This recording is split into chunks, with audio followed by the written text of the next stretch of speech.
It's funny how things that happen in the headlines always come like in cycles, in full cycle. There's an act and then a counteract, and you probably know some people in your life that probably went to a No Kings rally over the weekend, or we're celebrating that, and they came into work on Monday. They're on a high because they think they actually did something. Then all of a sudden, on the same day, Monday hits, and you find out about a Trump presidential library and an airport named after him. Yesterday was a bad day. A bad day to have Trump derangement syndrome. They are not taking this well, and that's a lot about what we're talking about today. And what? About 6 months ago, I got a comment from somebody that said, I really love the podcast, but why do you have to talk about Trump so much? Oh, I don't know. Maybe because it's news commentary and he's the main driver of news every single day, even when he's not in office. That might be a reason. And now, with these two announcements, it sounds like silly things, right? A presidential library, whatever. We all made fun of the Obama one. Maybe you visited as a tourist other presidential libraries, whatever. There's that, and maybe you're laughing at, this is just ego. Look what he's done. He forced the legislature to name the Palm Beach International Airport after him. No, it's not really how that works. But what this does do is cements his legacy. This is all about legacy, and it's all about what happens now. Because, no, he didn't push these forward, but he could have stopped both of these projects. But he didn't. And him thinking about legacy does affect exactly what's going on right now. All of it does. There is a connection here. We'll talk about it. And yes, that includes Iran. Anyway, we also have a Chicago Bulls basketball player that was fired, cut, jettisoned, dispatched because he criticized Pride Month. We'll talk about him, too, and what it means. But it's okay if that upsets you, and it should, actually, I'd go so far as to say. The support he's getting so far, this is a different era. I always talk about that. People aren't afraid of speaking out anymore. Even if you get fired, he's got all kinds of support. We'll talk about it. Thanks for being here, though. Appreciate you. Wicked Radio live stream and then podcast replay on X and YouTube and Facebook and the audio podcast, as always. All right, let's get right to it. This is what sent the TDS sufferers in your life over the edge yesterday. They were all high from the No Kings rally, but then they were hit with two pieces of bad news. This is mostly a visual. Big, grandiose video got released, and then it was everywhere yesterday afternoon. But you get the idea. It was about the Trump Presidential Library renderings that were just released. Mostly a visual, but you get it.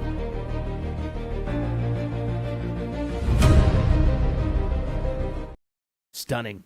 On the water, in Miami. All kinds of features. I guess one of the features, now it's the write-up and the details of it are everywhere this morning in the headlines. One of the features is really cool. It's the retired Air Force One plane. I don't know where they kept it, but they're going to have it. The retired Air Force One plane from the first the first Trump presidency. It's going to be taking up like 2 floors of the library in Miami, and the Golden Stairs escalator. Remember those from Trump Tower where he announced? Very historic moment, actually. Very historic piece of building will be in this as well. Apparently, reportedly, coming down the stairs as you can travel on them as you pass the first Air Force One plane. How about that? What are some other details here? Now, the guy behind this project is Eric Trump, builder himself from the Trump Corporation, and they are very, very, very invested in Miami itself. That's why this thing's going to be on the water. Last year, he did an interview. I think Benny Johnson did this one where he was talking about some of the plans. What's it going to be about? This was all, and I think the origin of and the reason why to have him on was to criticize and make fun of the Obama library because that thing looks like a monolith in Chicago. It's over budget. It's hideous. The residents hate it. But the conversation last year, I think this was last spring, about a year ago, Eric Trump promised, gave some teasing details about what the Trump library is going to be all about. And this is what he said. I can promise you, first of all, it's going to be on budget, ahead of schedule, and I can promise you it's going to be the greatest shrine to the greatest president this country has ever had. And I promise you, it's going to be the greatest structure ever created for a president by far. It's going to be the greatest library ever envisioned. And I promise you, it will not look like a jail. This much I can tell you. That's the part where he's making fun of the Obama library. Obama library, by the way, still not scheduled to open yet on time. And it's hideous looking. Look at the two side by side, whatever. Nobody likes that thing. But here's some other details. Eric Trump just posted yesterday. Well, this landmark in the water in Miami will stand as a lasting testament to an amazing man, an amazing developer, and the greatest president our nation has ever known. He also said that last year.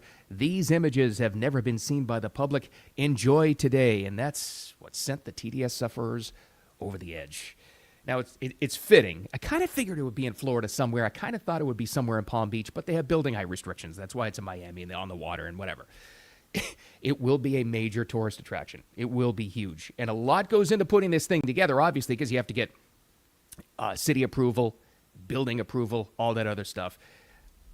I had joked for years on here and on the air because Trump loves his sports stars. I have said, and I'm telling you, I think one of his favorite things about this job is having sports stars and celebrities come to the White House. The celebrities that'll actually talk to him. But he loves the sports memorabilia stuff. He has an incredible collection. I've joked for years his presidential library is going to look like a sports bar. Not exactly that. No, with all the baseball bats and footballs and helmets and NASCAR hoods and stuff. No, it's not going to be that. But I would bet you, I don't know, I didn't see this in the plans. I would bet you there's going to be some kind of a section. No, not the whole building. No, it's not going to look like a Hooters. But there will be some sort of a section with a collection of all his sports memorabilia that he's collected as president. And it's just, the Trump Corporation. I would bet you that's where this stuff is going to live because he has a lot of it. A lot of it. All right. If that wasn't enough, oh boy, especially Florida TDS sufferers. Oh my God, he's got a presidential library now, and it's on the water, and a lot of them would admit it's gonna be beautiful. Oh, I can't believe this. And then they were hit with the double whammy. A major airport. All right, not major. It's major to me because it's my local airport. An international airport in Florida is being named after President Trump. This wasn't. Now, I'm taking special glee on this one because I know this area so well, and I know a lot of the travelers so well. I know that airport so well. My God, I've been going there for like decades now. It is going to be so fantastic to have so many. I understand Florida obviously is a red state, but this is a pocket of deep blue. It just is. It always will be. It always, DeSantis won Palm Beach County in the last gubernatorial race, but it was like just by a hair, a sliver. That was about it.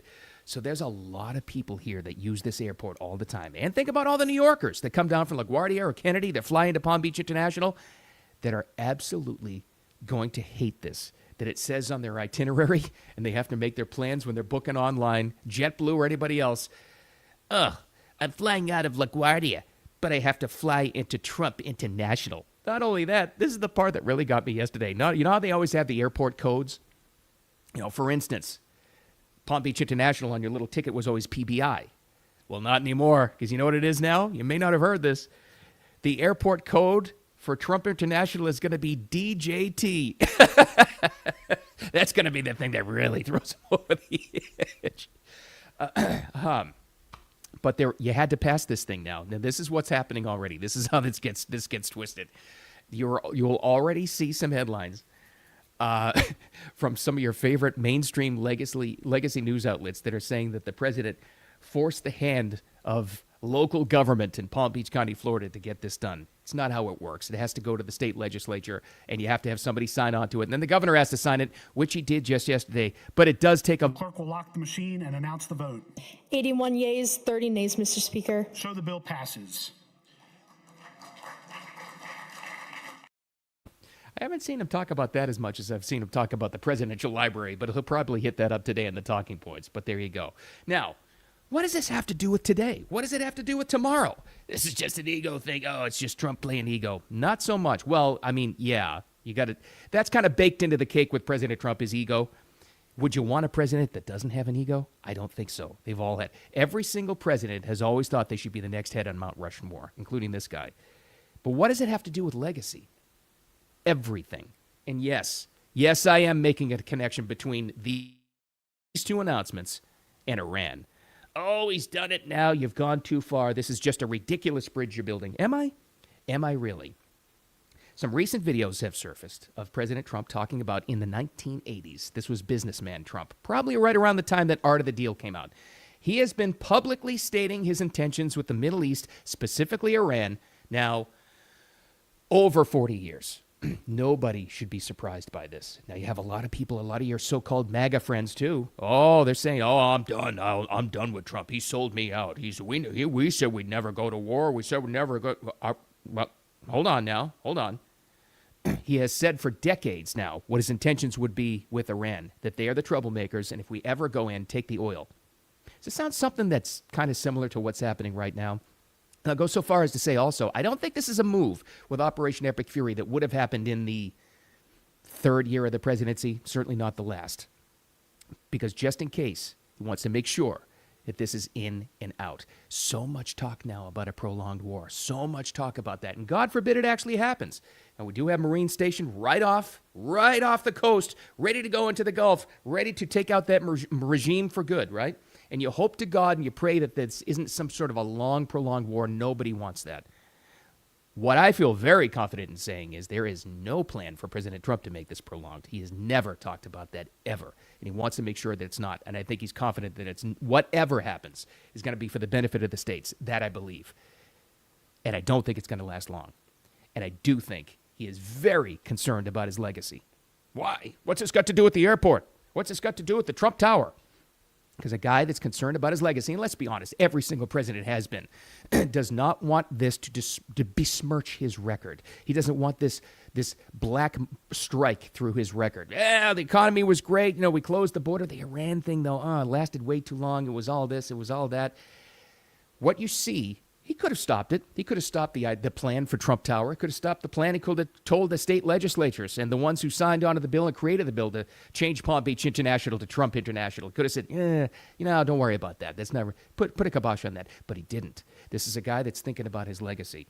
And this is a guy that does not want anything to go wrong with Operation Epic Fury. Trust me on this one. Reading the tea leaves as long as I have. This guy has every plan in the world to get this done and get this done quickly. No matter what that is. That's what I believe. Will it happen? I tend to think so. Is there any guarantees? Absolutely not. This guy does not want this to go on very long. That's the connection to this and the legacy that he's building. And he's very concerned and thinking about legacy. And you and me, we should be happy about that. We should be happy that this is a president that is thinking he does not want this on his record at all. He knows all the criticism, all the stuff you and I have even talked about it. All the MAGA is split apart over Iran. There's a big, we've got all the podcast bros and all the so-called MAGA influencers. They're all criticizing him over this. He hears that. And has he said anything about that? Nope. Because he knows what the plans are. Because he's thinking about his legacy. And I think for everything he's done with the economy, closing the border, everything else, law and order, if this guy can create some kind of peace in the Middle East, that's what he'll hang his hat on. There might be half of that Trump Tower, half of that presidential library in Miami open up dedicated to it. Operation Epic Fury will have a wing to it. This guy does not want it hanging around, hanging on his legacy as some kind of an albatross. That's what you can take out of that. See, I told you there's a connection there. There really is. You got a president thinking about legacy. That means moves they're making right now will benefit the American people, you, me, and everybody else. All right, let's get to. But like I said, that was a bad day yesterday for TDS sufferers. They got hit with the double whammy. And somewhere he's laughing about it and loving it. All right, sports news that, as so often now, leaks into the headlines in our daily lives, and this will infuriate you. I get it. It is infuriating. It just is. But also, there's good news about this, too. Basketball player, recently, with the Chicago Bulls, his name is Jaden Ivey. What did he do? Well, he dared criticize the Bulls specifically, but further on after that. It was a long, drawn-out video that got him in trouble. I'm not going to play that. I'll play his response video. He criticized Pride Month. He criticized that, and he said, now, he made the connection that it's against his religious views. All right, that's fine. He's free to speak his mind. He's got free speech in this country, right? Well, apparently not. Apparently not that kind of free speech. See, you have a lot of organizations like sports teams, like the Chicago Bulls, who will go out there and they say, we support everybody's right to speak their mind. Unless you offend the wrong group of people, apparently. Because he has been designated for assignment. In other words, cut, fired, jettisoned, dispatched, blank canned from that organization for his thoughts, speaking out against Pride Month and his team's activities in it. And then the overall issue about Pride Month is all about. He's against it. Infuriating, sure.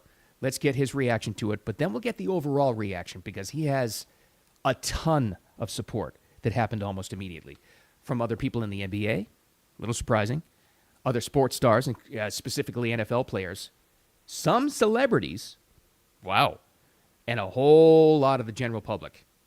That's something you didn't see a couple of years ago because everybody was so afraid. Oh, an NBA player got fired? I better not speak out against Pride. I better not make my thoughts heard. Now everybody is saying, the hell with that. This is a bunch of crap. Anyway, this was his response. He did a bunch of response videos. And I know it's easy to say, well, he should have just shut up and taken his paycheck and played. No, I get that. But too late now. And he got fired for speaking his mind. Everybody else can. Why can't he? Here's what he said. They said my conduct is detrimental to the team, right? Why didn't they just say we don't agree with his stance on LGBTQ? Why didn't they say that? But how is it conduct detrimental to the team? What did I do to the team? What did I do to the players? I did nothing but practice with them, play with them, pass the ball to them, good teammate to them. Said good job, good shot. I said, good job, good pass, way to play, bro. Right? I said these things to my teammates. Was never detrimental to them. So why is it that the NBA and the Chicago Bulls say that I'm detrimental to the team? How? Because you said you had the wrong kind of free speech. See, there's always... Don't fool yourself and start thinking woke is dead or DEI is dead. It's not. They'll just give it another name. It's not. But the good thing is there's always good to find in all this. And the good this time is in the outrage over this because people are pissed off. Fans of the team are pissed off. Of course, you're going to have people in certain corners going, good, he should, that's hateful speech. He should not. Oh, shut up. There's more people speaking out against their reaction to him than ever before because people aren't afraid anymore. They're not. Get it? I get the common sense thing would have been just say that in private and do it. But he didn't. So what? He has a right to speak it too. Because they disagree with him? Because they disagree. This team, this league, the NBA is so afraid of upsetting the LGBT community, the pride community, that they called his actions, his opinions on the matter detrimental to the team. And he's right about that. What a BS statement that was. What detrimental to the team? No, it's not. No, it's not at all. In fact, his statement would have gone into the wind about 45 minutes after he said it. That would have been it. He wasn't on some kind of a campaign. He wasn't screaming it from the mountaintops. It would have gone away, but now it's an issue because you made it an issue, Chicago Bulls, because you fired him. You cut him because you do this. And now it's because of this problem in that league, and that's not the only league. It's not the only corporation that does this. Now he's going to have problems getting a job. But here's the good news. Like I said, there's always good news in this. And yes, it's enraging. It is.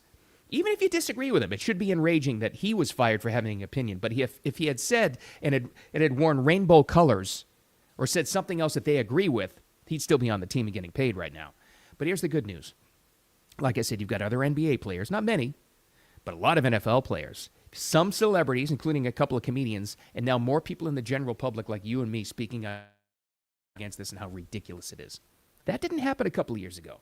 It's easy to forget how afraid everybody was. Let's go back to COVID times not too long ago. Remember that era of stupidity? We were so afraid to speak out because we're going to get fired. Yeah, people are less afraid now. Screw you. We've got legal organizations now ready to protect Americans' actual free speech like him.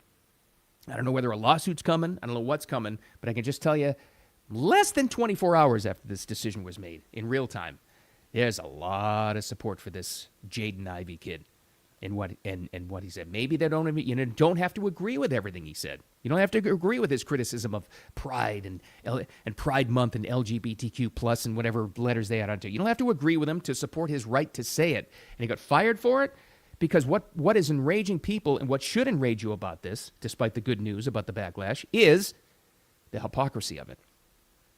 Because he had the wrong kind of free speech. See how that works? So every time you think that, DEI is dead and wokeism is dead, it's still there. Just got to make sure you push back against it. So I hope he wins this case. That's a case to follow, though. It's interesting. I don't know what kind of legal advice he's going to get. I don't know what kind of action he's going to take, but it'd be interesting to see. But more than that, look to see the regular outrage that people have over this, because it's just ridiculous. You know what's going to be great? You're going to have some, I hope you have some